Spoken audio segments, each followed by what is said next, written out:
from the MCPLive.tv studios, located in downtown Conroe, it's the Conroe Art League, live. Hello and welcome to Cal Live, the show that introduces you to the many talented artists of the Conroe Art League and to the beautiful art that they create. My name is Ken Roy. I'm the president of the Art League and your host. Today's guest is Sam Baker. Sam is the chairman and CEO of First Financial Bank, Conroe region. A resident, or not a resident, but a native of West Texas, Midland, Odessa, which I guess covers a big area in West Texas, and currently resides, of course, in Conroe with your wife, Wendy. So Sam, let's talk about your art, and one of the first questions I typically ask is did it start at an early age, or did it come midlife, or is it something that you're tackling later in life? When did it start? Ken, it started really kind of in elementary school. I think maybe a lot of artists are that way. And, you know, I could always draw. Didn't know anything about painting, but could always draw. And so consequently, whenever a project came along for elementary school and on up through high school, it seemed like I was always asked to get involved, whether it was doing banners or doing murals or things like that. So, but I loved it from an early age. That's a typical story that I hear when I interview our artists. Many of them started, and I don't know if this is a generalization, but it seems many of the accomplished ones started at an early age. So you're in grade school, high school, in college. Did you study art? I did. I was a business major, but I was taking art kind of as a minor. My hope and plan was that I'd graduate, maybe get to work as an artist, possibly in an advertising firm, something like that. Mm-hmm. What I realized when I got out was, number one, there wasn't a whole lot of jobs, and number two, those that were there that kind of starved you to death. So somehow I wound up in the banking business. I believe God sent me that way, but I always had in the back of my mind that I would become a full-time artist when the time was right. And in college, did you have, you studied art, or you took some art, business major, but took some art. Understand you won somewhat of a major show in the college? You know, I went to Angelo State out in San Angelo, and they put out an advertisement that, you know, calling for all student artists, mm-hmm. You know, to enter an exhibition. And I'd seen a National Geographic with some horses on the front of it, and I thought, gee, that would be a wonderful painting.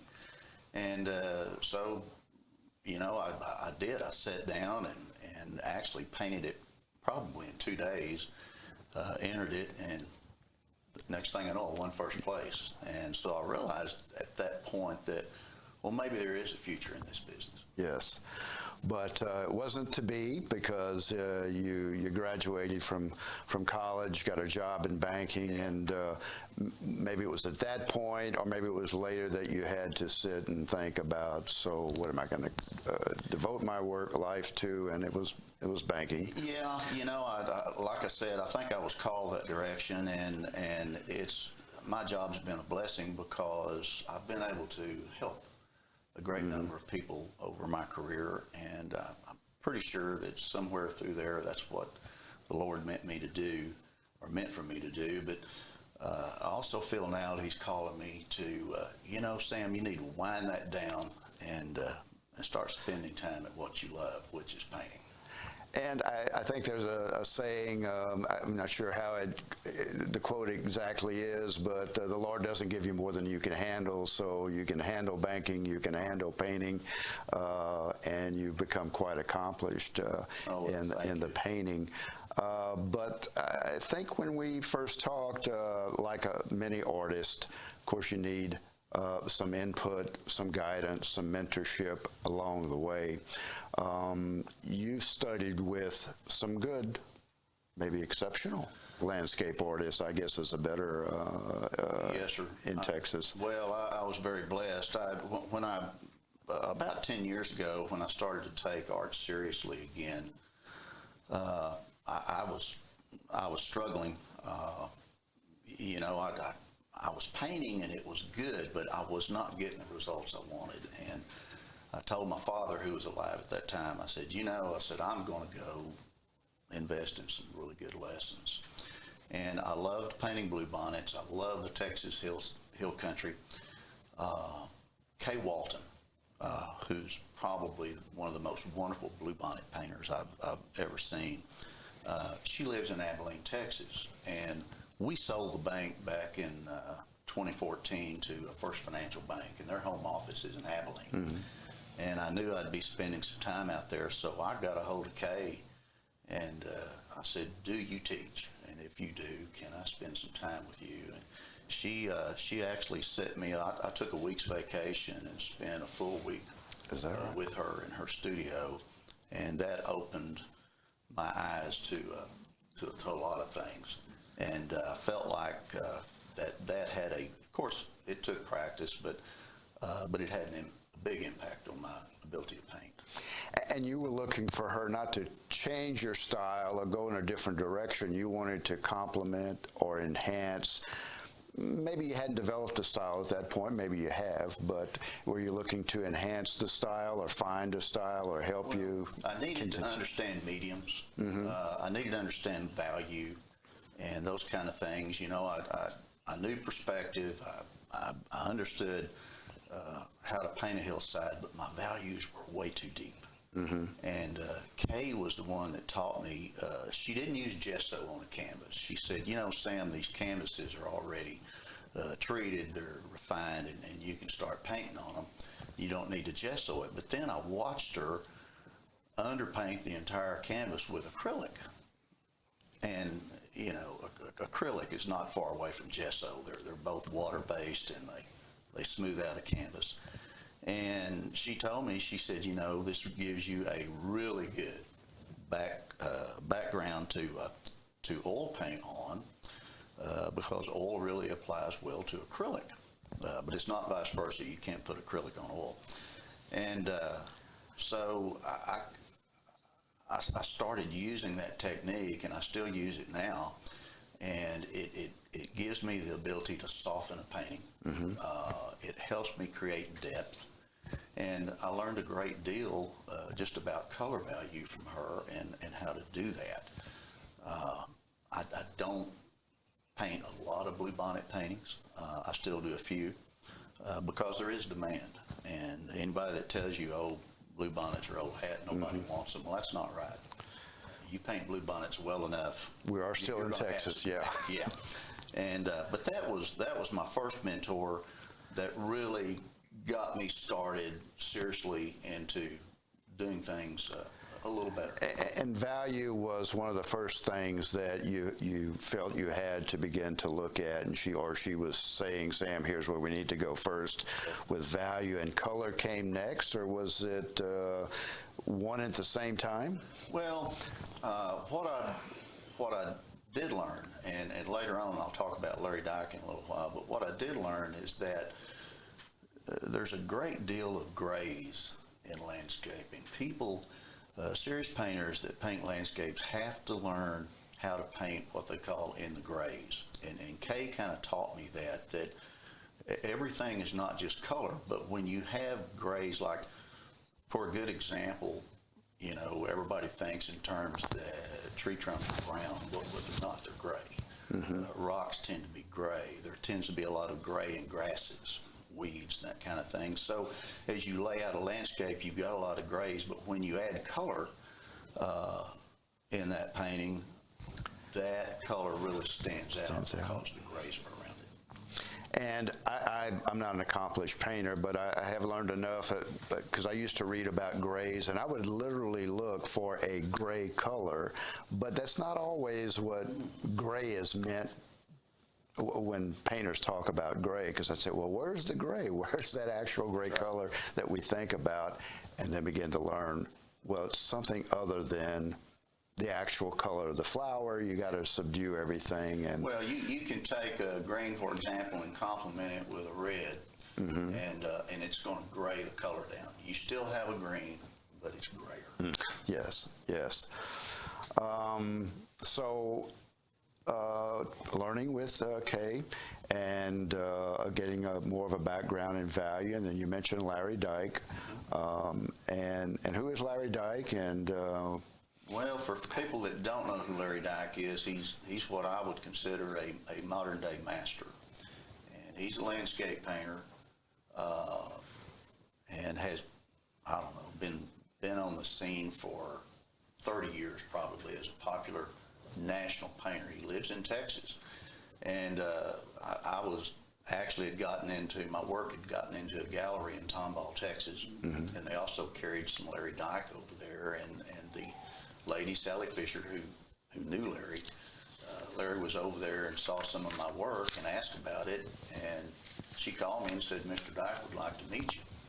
And well, let me tell you, I was so nervous I couldn't even get over there, hardly get through the door, because I was just scared to death, because I just looked up to him so much. My father had even had some Larry Dyke prints in his house for years. He just thought the world of anything Larry Dyke painted. Well, I went and met Larry, and he told me, he said, he said, you've got some potential. He said, if you let me, I'll teach you what I know. And Larry doesn't teach. That's not his deal. It's not his forte. But he took time to work with me. And later on, I actually, at our bank lobby, had a showing for Larry. And he brought a great number of his originals over, and we sold quite a few. And I remember Tom LaRock at the time, and Brett, and some of them who knew who he was. They were all there to meet him and visit with him, and it was just such an honor. And he stayed at my house, and while he was in town, and Larry actually helped me with a couple of paintings. And it's just such a blessing. And he's such a fine Christian man. He signs all of his paintings with a scripture underneath his name. So. Yeah. So Larry puts a scripture at the bottom of the below his signature. Does it relate to the painting necessarily in any way? Not necessarily. A lot of times Larry will put a scripture there because he thinks it's important for someone to go look it up and read it. And it's not always in that particular painting, because I thought it was. And he said, no, he said, that's just something I think they ought to do. But one other note I would say about Larry is that he was commissioned by the Pope to do a painting, actually of some monks out in San Antonio, and it hangs in the Vatican. Well, that's quite an accomplishment. And you mentioned a couple of names while you were speaking, Sam. One was Brett Hall, and for those of you who don't know, Brett Hall is a member of the Art League, a former president, former chair of shows and exhibitions. And Tom LaRock is also a member of the Art League and quite an accomplished landscape artist himself. So thanks for mentioning those two members. Oh, and let me say also, Ken, that I'm so honored to be here, and because the Art League does have so many wonderful artists. And Lois Blackburn was in my bank one day putting a painting up, and I couldn't wait to meet her, and she said, well, she was a fan of my work, and I thought, good grief, she knows who I am. So she is. She is a wonderful painter, and she had a little bit of a health issue that caused her to maybe stay in bed, and she says, I paint in bed. Nothing's going to stop me from painting. So Lois, I hope I didn't tell a secret there, but yeah, she's dedicated to painting. Sam, do you do commissions in your work? I do. A great number of my paintings are commissioned, and I'm lucky from that standpoint that I've had some people recognize my work, and of course, being a banker too, that helps too. Lots of people, and they find out you can paint. They've seen something. Hey, I've got a photograph, Sam, of this and this and this. Do you think there's some way you could paint it for me? And so yeah, that's turned into turned into quite a Nice sideline. And, well, good. Sam, you've had the benefit of meeting a couple of great teachers in Kay and Larry, and you've learned from them, and it shows in your art. Have you yourself felt a desire to teach? I would love to teach. If anybody ever had an interest in in sitting with me and learning how I do something, I'd be glad to do it. I think that all artists actually have an obligation to pass on the things they've learned. Because there's a lot Larry's told me that he's probably never told anyone else, and I'd like to pass that on.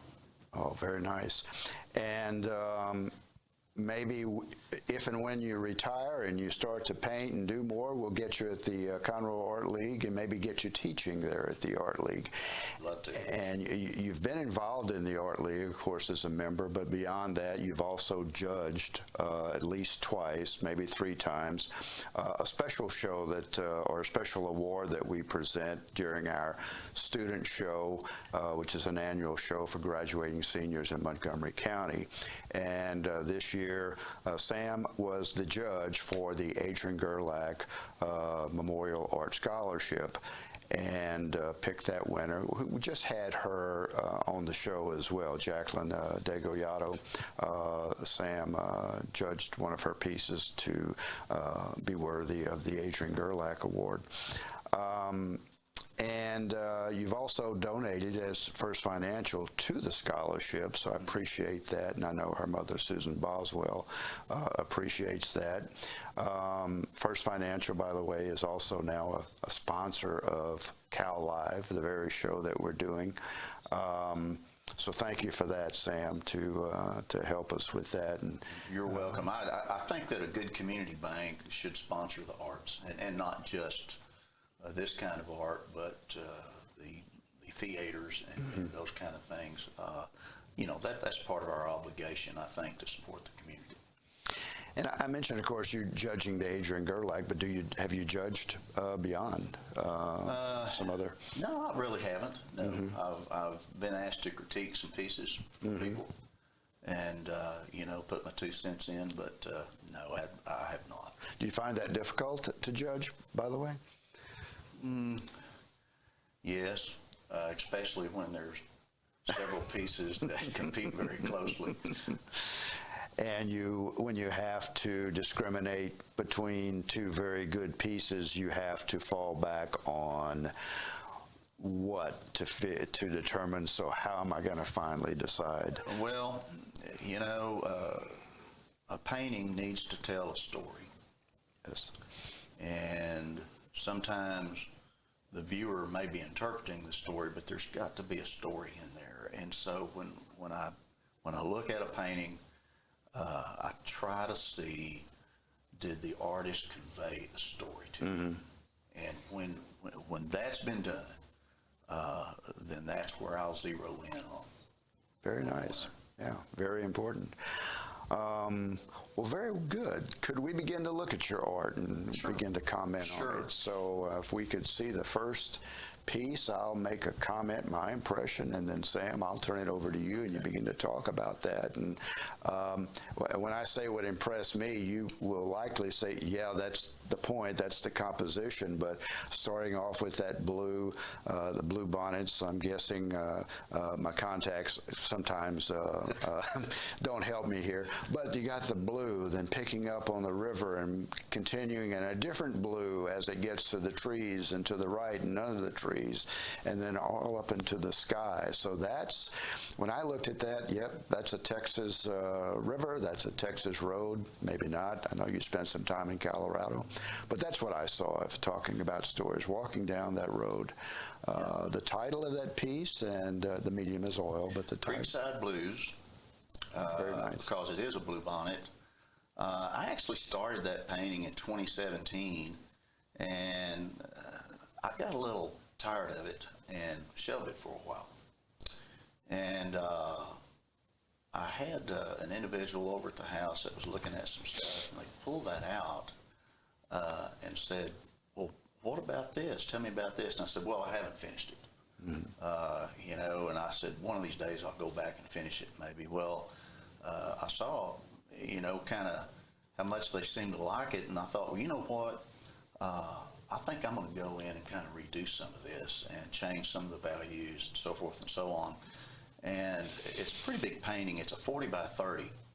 And so it took me probably another 2 or 3 weeks of work on it every night to get it where I wanted it.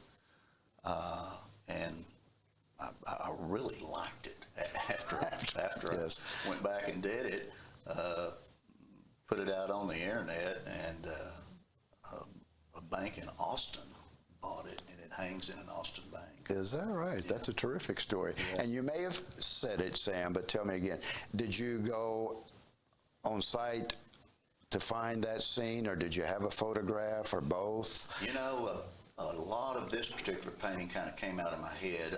What I'll do is I'll go out and find a photograph of a leaning tree, and I'll find a photograph of a river and those kind of things, and then kind of merge it together. Not every painting do I do like that, but this particular one, I probably had 3 or 4 different photographs I worked from. And you said you got a little bit tired of it at one point. Do you work on many different pieces, or even one more or 2 or 3 at the same time to go from one to the other for the freshness? Well, Ken, if I'm working on landscapes, I'll usually do 2 at a time because I'm using a lot of earth tones. And so I've got the same palette. Yeah. You know, one thing Larry Dyke told me, when I was in college, I was told, well, you don't have green on your palette. You always mix your greens, and you really just start with your primary colors and mix everything from there. Larry said, no. he said, if they're manufacturing greens, go buy you some, you know, get you 3 or 4 different greens and you can use them, you know. So, but back to the point, yeah, if I've got landscapes going, I'll probably do 2 at a time because my palette tends to be very similar. There. Yeah, makes sense. Yeah. Okay. Could we move on to the second painting? I see the ribbon. Again, some blues and fading into the back, and I think, I could be wrong, but I think that was at the Art League's Judge Show, maybe 2018, but I'm not sure about that. I think maybe Best Landscape. 2019. 2019, but I'm not Best sure. Landscape. I think you certainly could be right. So Best Landscape in our Judge Show. So tell us a little bit about this one, Sam. I put it up there simply because it's different. I call it Misty Morning. And this really was kind of based on my grandfather's farm growing up. There were a lot of mornings that there would be a fog setting across the pasture.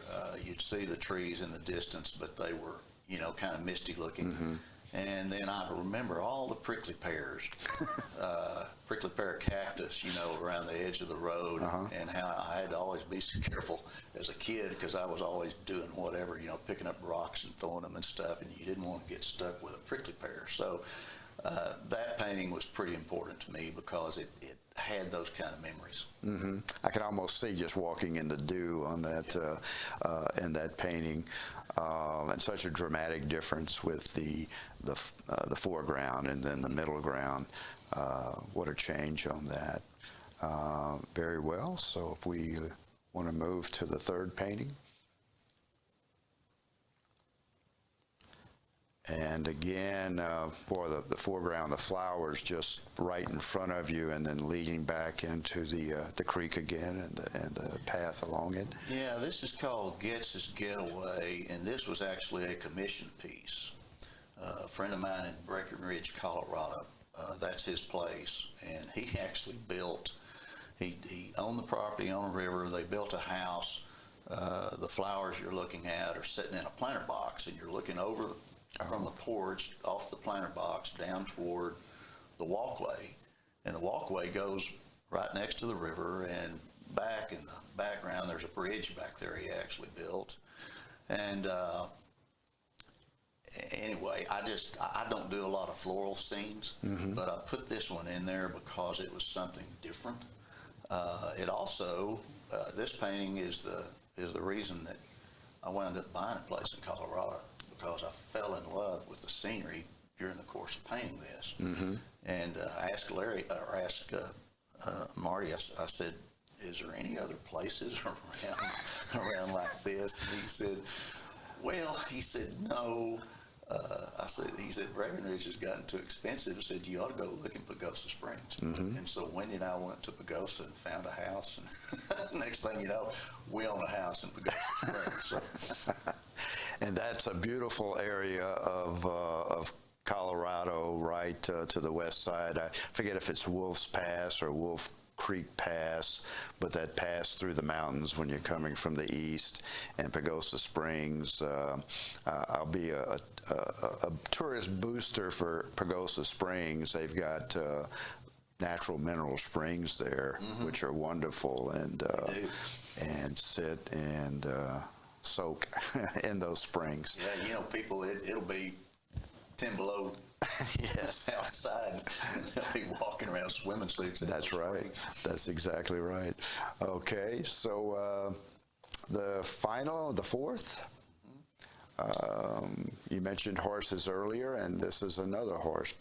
Yeah, this painting is kind of unique. It's called Bringing Them Home, and I painted this. I don't do a lot of impressionism, but the background has some impressionism in it. And I did it with a paper towel. Is that right? Yeah. You know, you can wad a paper towel up and dip it into some oil paint and slap it around, and all of a sudden you get some pretty unique shapes and colors. And so that was kind of how I painted the background on this. And then I thought this painting demonstrated a really good use of light, and how you can take dark images and bounce some light off of them and just bring the painting to life. And it worked. I mean, the three horses, of course, the one has white, pinto, I guess they're called, and then the horse right in the middle, dark, going in that direction, and then the horse turning this way and got that wonderful light off the mane. And they're just circling around, the light right in front of the horse, going left and picking up there, circling all the way back to the... Yeah, I was able to create a real dusty look. You did? And you know, the difficult thing about painting horses, and anyone that paints them will just tell you, painting the horse's legs is a tough deal. So when you've got the ability to create dust or create grass or water or whatever, you can hide your hooves in it. No. Is that why you do it? You accomplish something, so yeah. And that's funny. I remember reading about an artist who painted a horse, and then two cowboys showed up to look at it, and they started off, no, this is wrong, that's wrong. So I often thought about that. Man, if you're going to paint a horse, you better be spot on. That's because right. Somebody's going to know a horse, and you solved that problem wonderfully. Yeah. I won't get criticism. It'll be dust. I just completed another painting of actually some Lakota Indians bringing some horses down a hill, and I wasn't as fortunate in that picture to have a lot of dust, so I had to get detailed on the footwork. I think you showed me a stage of that painting, and that's and I remember you said something. Of course, they are coming through, and you said, "Yeah, I had to paint that from memory." Which at that point I was like, "What?" Yeah. Because anatomy, whether it's human, horses, or what, and perspective together, coming from a mountain through the stream, that's some accomplishment. Well, I tell you, I found a photograph on a Farm and Ranch magazine that had a big portion of those horses. So what I was doing was taking the cowboys out of the painting and replacing them with Indians. And Brett Hall had helped me with a book on Indians, so I could try to get everything correct. The horses were not all particularly photographed where I could see everything I needed to see, so I was having to go back and try to complete them, like you said, by memory, but it turned out pretty good. And I'm kind of going to jump around and jump back to the bank. You know, at the Art League, we do a program called Art in the City, and we have some locations in the city that we have dedicated spots: City Hall, Chamber of Commerce, First Financial Bank, 105, and folks, you can go to First Financial and see art, maybe Sam's art as well, of course, as well. None? None? I don't put mine. You don't put yours in? But you'll see some of the Art League members who are participating art in the city, and there are some there. And you're talking about Lois Blackburn. I happened to go visit the bank when I became the president, because I had to do paperwork with Right. debit cards and so on. There was Lois's painting. I forget which one, but it was right there at the when you walked in. So good for that.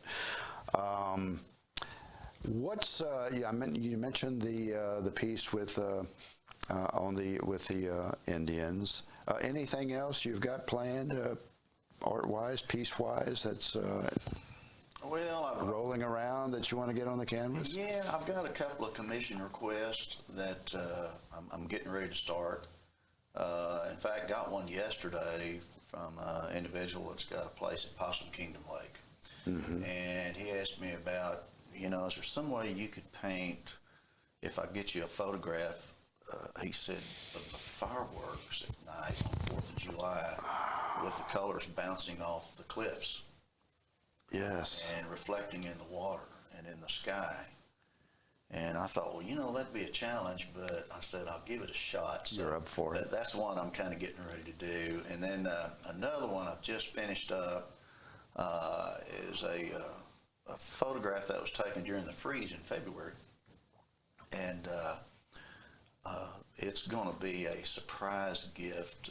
The fellow who commissioned me to do it is going to surprise a lady with it for her anniversary. So we're trying to get all that done. I actually have an old high school friend who's a wonderful poet. And from time to time, he'll take my paintings and write poetry to them.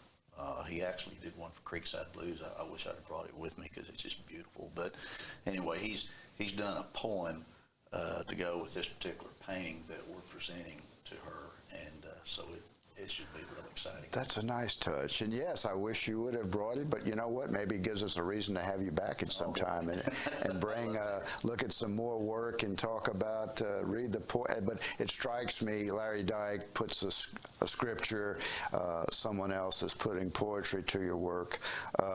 That's quite a boost in terms of inspiration, I think, by someone. I think so. I'm very blessed.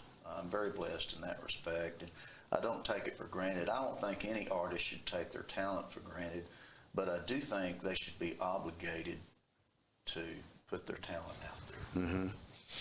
Well, blessed you may be, but I think it's also true to say that you have applied yourself in your life to work at your art. And a lot of aspiring artists don't understand that work part that has to be done, working, learning, putting the art out there, and going on to the next piece and the next big challenge. And you have does it ever stop? Constantly try to improve. Yes. I think that's the goal, or it should be a goal for every artist. I don't care how good you think you might be, or you're getting to a certain point. You need to get better, and that never stops. Well, thank you, Sam. If your many fans, both old and new from today, want to find your art, see your art, where can they find? I actually have a website that has some of it, swbakerart.com. Okay. I tried to do the Sam Baker art thing, but that's too many Sam Bakers do it. But swrtbaker.com. Okay. And then I'm also in 3, soon to be 4 galleries. I'm at Sally Fisher's Fine Art in Tomball, Annette Richardson Fine Arts in San Antonio, the Mason Gallery in Mason, Texas, and then soon to be in Two Old Crows Gallery in Pagosa Springs. Is that right? Yeah, yes. Well, you're a resident there at least part of the time, right. So they should be representing you. So that's wonderful that you've got representation in 4 galleries and Texas, of course, and Pagosa Springs, Colorado. Well, to see Sam's art as well as to see the art of the other talented artists at the Conroe Art League, please visit us at the Best Little Art Gallery in historic downtown Conroe. We're located at 127 Simonton Street. We're open from 11 a.m. to 4 p.m. Tuesday through Saturday. Please join us there to create, appreciate, and learn.